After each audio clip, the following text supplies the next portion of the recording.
Hi everyone. Today our topic is about module 2 requirement elicitation concept. So what do you mean by requirement elicitation? Requirement elicitation analysis involves first collecting as many potential requirements as possible, then refining them to form a complete, concise and consistent set of high quality functional and non-functional requirements, and then analyzing them to start forming a preliminary model of the system to be developed. So it's the process of collecting the requirements as possible.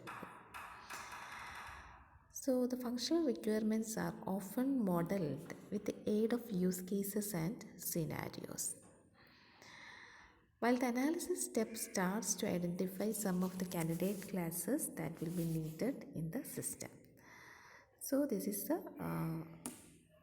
products of requirement elicitation and analysis. You can see a problem statement, then requirement specification. It contains non-functional requirements and the functional model. Then analysis model is there, dynamic model, analysis object model. In this figure we can see. So this is the products of requirement elicitation and analysis. And then from the problem statement you go to requirement elicitation, then you go to requirement specification. From the requirement specification we go to analysis and then to analysis model.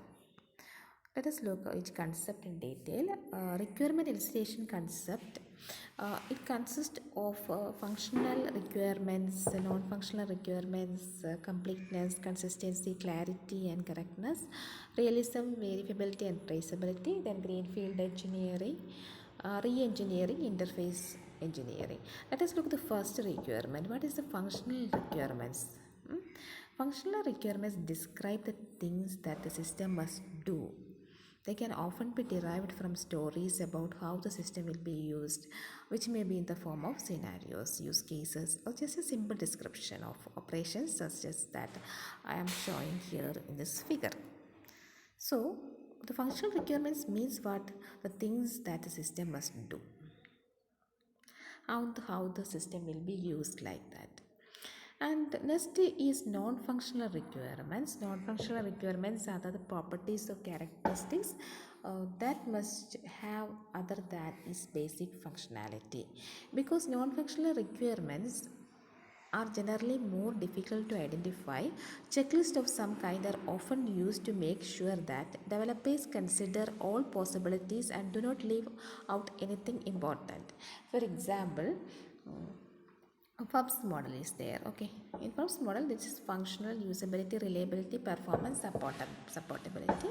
Then implementation requirements, there interface requirements, operation requirements, packaging requirements, legal requirements. So non-functional requirements of for an application of SAT-WATCH is shown here. So now what is meant by quality requirements of SAT-WATCH? Any user who knows how to read a digital watch and understand international time zone abbreviation should be able to use SAT-WATCH without the user manual. There is usability requirements. As the SAT-WATCH has no buttons, no software faults requiring the resetting of the watch should occur. So that is a reliability requirement.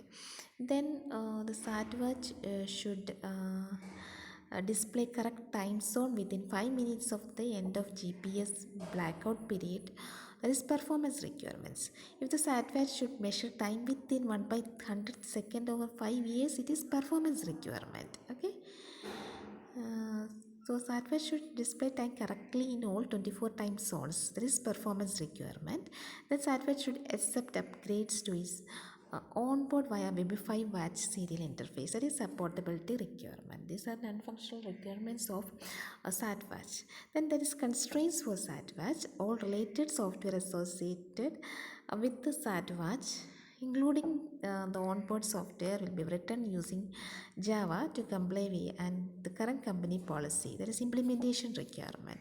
SAT-WATCH complies with the physical, electrical and software interface defined by Wi-Fi watch. So these are the non-functional requirements of this SAT-WATCH. So this is all about the functional and non-functional requirements in a requirement elicitation concept.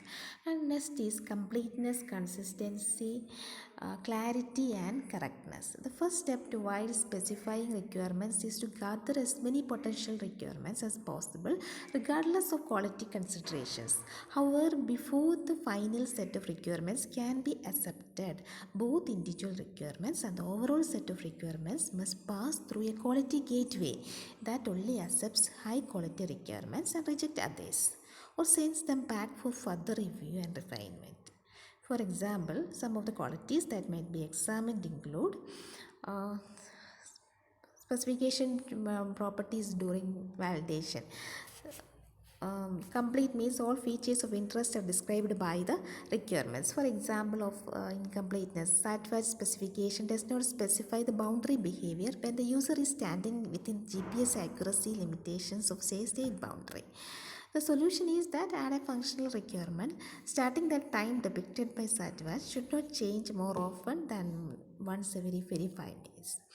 Then another one is consistent. This is not two requirements or specification contradict each other. Example of inconsistency is a watch that does not contain any software faults need not provide an upgrade mechanism for downloading new version of the software. The solution is revise one of the conflicting requirements on the model. Then another is unambiguous. The requirement cannot be interpreted into mutually exclusive ways. That example of ambiguous, that SATWACH specifying requirements to time zones and political boundaries. Does that SATWACH deal with daylight saving time or not? Solution: clarify the ambiguous concept to select one of the mutually exclusive phenomena. Then another is correct. The requirements describe the features of the system and the environment of interest to the client and developer, but does not describe other intended features. There are more than 24 time zones, several countries and territories ahead of a neighboring and so on.